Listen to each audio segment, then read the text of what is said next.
¿Qué tal amigos? ¿Cómo están? Bienvenidos a un nuevo video en el canal Ajedrez de Élite y les vengo a traer una partida que ocurrió en la defensa Lushin cuando Alexander de niño juega contra su papá. Recordemos que su papá quería enseñarle a jugar ajedrez, pero lo que el papá desconocía era que ya Alexander tenía ciertas nociones del juego. Y esta posición que ven en la película, nosotros la vamos a mirar en el tablero, pero desde el principio. Así que veamos cómo se llegó a esa posición. El papá jugó E4, Alexander E5, caballo F3, caballo C6 y alfil C4. Todo esto es normal. Ahora Alexander en esta posición decide realizar una celada que es popular a nivel principiante y es muy conocido.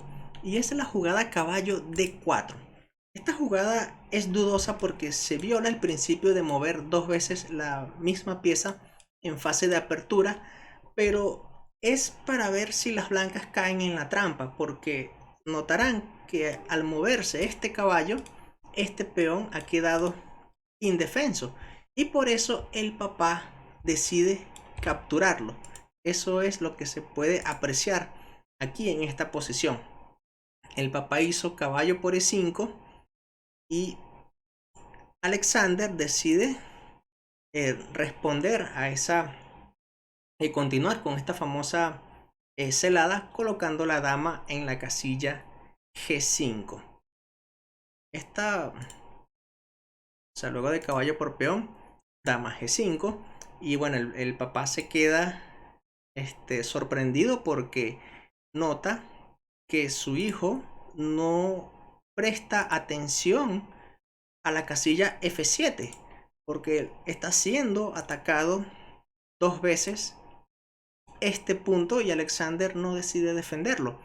Por eso el papá captura en F7 con el caballo y eso es lo que se ve aquí en la escena.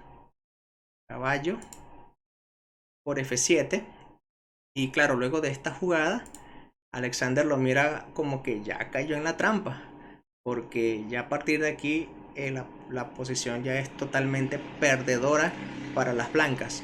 Se continuó con dama por G2, que es justamente la manera de responder ante este ataque doble. Sencilla jugada, dama por G2. El papá se da cuenta que no puede capturar la torre porque esta torre también está indefensa. Veamos aquí partes de esa escena donde el papá justamente lo ve consternado, sabe que tiene que mover la torre de H1 y lo lleva a la casilla F1 y Alexander realiza dama por peón jaque. Es decir, si regresamos al tablero, estamos que luego de torre F1, dama por peón ya es decisivo. Aquí el papá, si regresamos a la película, hizo eh, alfil E2 y Alexander le dice, si realizas alfil E2 es jaque mate. Si realizas alfil E2, caballo F3 es mate.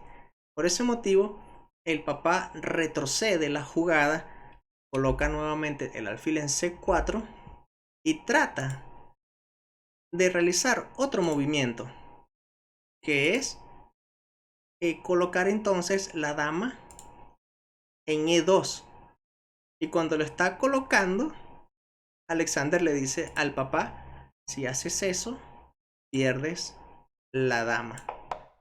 Por ese motivo, el papá dice, esta no cuenta, comenzamos de nuevo.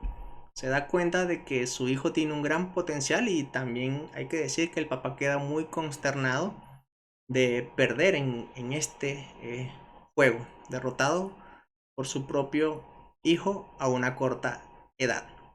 Esta trampa de esta celada de apertura es famosa, muchos principiantes conocen, pero no se debe de realizar muy frecuente porque es un mal hábito estar moviendo dos veces la pieza en fase de apertura, además que la teoría considera en esta posición de una vez caballo por caballo, peón por caballo seguido de enroque corto, y ya las blancas tienen, al menos tienen una pieza desarrollada y ya su rey queda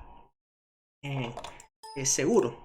Esta posición es ligeramente favorable a las blancas.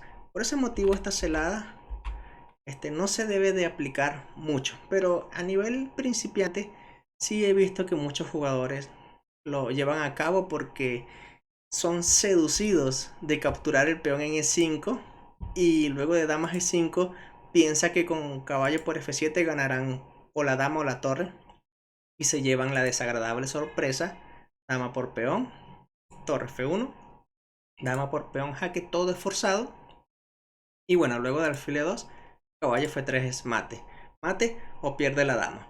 Así que, estimados colegas, si les ha gustado este fragmento de la película La Defensa Lushing, pues me puedes regalar un pulgar arriba y nos estamos viendo en otro próximo video en el canal Ajedrez de Élite. Suscríbete, nos vemos, chao.